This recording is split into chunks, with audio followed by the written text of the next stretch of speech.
Success इंसान उसी काम में कामयाबी हासिल करता है जिस काम को मंजिल तक पहुंचाने का उद्देश्य और जुनून सवार हो गया है। मैं इस विषय पर एक सीरीज बनाकर चल रहा हूं कि इंसान अपने जीवन में कैसे कामयाब और फेल हो जाता है। अगर क्रमवारी से इस सीरीज को देखते हो तो हर एक बात को गहराई के साथ समझ पाओगे।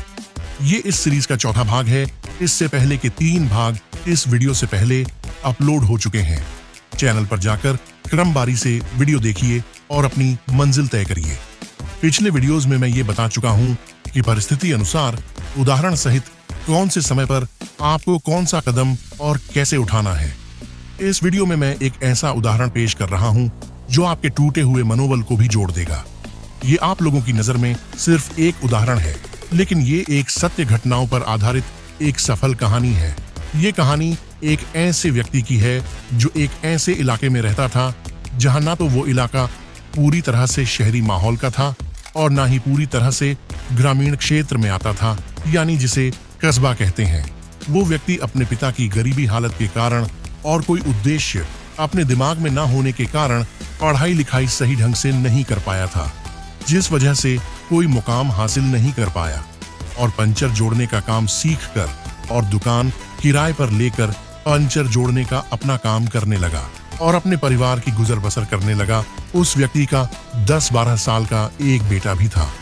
उस व्यक्ति ने अपने बेटे का एडमिशन पास के एक सरकारी स्कूल में करा रखा था।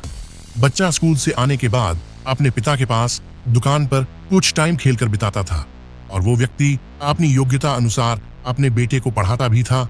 आप लोग ये तो जानते ही होंगे कि हर इलाके में 100 में से 5% लोग बुरे और गलत भी होते हैं, जो 10-5 रुपए के ऊपर गरीब और छोटे दुकानदार से लड़ने मरने को तैयार हो जाते हैं और 5-10 रुपए के ऊपर इतनी बड़ी वकालत करते हैं कि एक वकील 5-10 हजार रुपए लेकर भी इतनी बड़ी वकालत नहीं करेगा। उन बुरे लोगों को ऐसा लगता है कि हम इन 10-5 रुपयों को बचाकर प्रॉपर्टी खरीद लेंगे और अगर इसे पूरे पैसे दे दिए तो हम गरीब हो जाएंगे और ये दुकानदार अमीर हो जाएगा। अब उन बुरे लोगों के व्यवहार को अपने पिता के साथ होते हुए जब वो बच्चा देखता था तो फिर बाद में अपने पिता से पूछता था कि पापा ये लोग तुमसे क्यों लड़ते हैं। तो पिता कहता था तू सिर्फ अपनी पढ़ाई लिखाई पर ध्यान दे, बता दूंगा किसी दिन। कुछ दिन बाद यही स्थिति देखने की और फिर एक दिन वो बच्चा अपने पिता से पूछने लगा। उस दिन उस व्यक्ति ने दुकान का ताला लगाकर अपने बेटे को घर ले गया और अपने सामने अपने बेटे को बिठाकर बोला, बेटा आज मैं तुझे बताता हूं कि ये लोग मेरे साथ ऐसा क्यों करते हैं। और इतना कहते ही उस व्यक्ति की आंखों में आंसू आ गए। फिर आंखों में आंसू लेकर और गमगीन होकर बताने लगा कि बेटा जो लोग पढ़ाई लिखाई सही ढंग से नहीं करते हैं उनके साथ यही होता है, क्योंकि वो लोग पैसे कमाने के लिए ऐसा ही धंधा कर पाते हैं जिसमें 10, 20, 100, 50 रुपए इकट्ठे करके घर का खर्च चल सके और अपने परिवार की गुजर बसर करते हैं।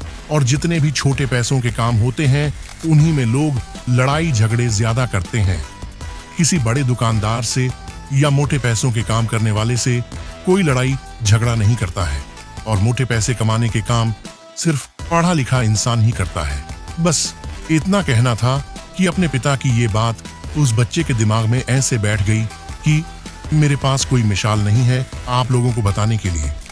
उस बच्चे ने उस दिन से अपनी पढ़ाई लिखाई को अपने जीवन का उद्देश्य बना लिया और इतनी लगन से पढ़ाई लिखाई की कि आगे चलकर वो सॉफ्टवेयर इंजीनियर बना और अपने पिता की दुकान खत्म करके उन्हें घर बिठा दिया और बोला, आपको कोई भी काम करने की जरूरत नहीं है, सारी जिम्मेदारियां मेरे ऊपर हैं।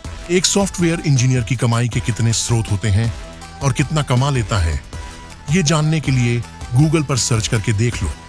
सॉफ्टवेयर इंजीनियर के अलावा भी कई और बहुत सारे तरीके हैं पैसा कमाने के। इस कहानी को जानने के बाद मुझे नहीं लगता कि कुछ और बताने की जरूरत है आप लोगों के लिए। लास्ट में यही कहना चाहूंगा कि जब तक मंजिल को ध्यान में रखकर सफर नहीं करोगे आपको मंजिल कठिन ही लगेगी, क्योंकि जैसे आपको बाजार से किसी जरूरत की चीज को लाने का उद्देश्य ना हो तो बाजार को जाना भी कठिन ही दिखाई देता है। इसलिए पहले मंजिल चुनो कि हमें पहुंचना कौन सी मंजिल पर है। इस पूरी सीरीज को देखने के बाद आपकी जिंदगी का रुख ही बदल जाएगा। इस वीडियो में बस इतना ही। वीडियो को लाइक शेयर करना ना करना वो आपकी मर्जी है, लेकिन अगर दीन और दुनिया से जुड़ी जानकारियों में आपकी रुचि है तो काम की बात चैनल को सब्सक्राइब कर लेना। जब भी नई वीडियो अपलोड होगी तो सूचनाएं आपको मिलती रहेंगी। मिलते हैं अगली वीडियो में। फी अमानिल्लाह, गुड बाय।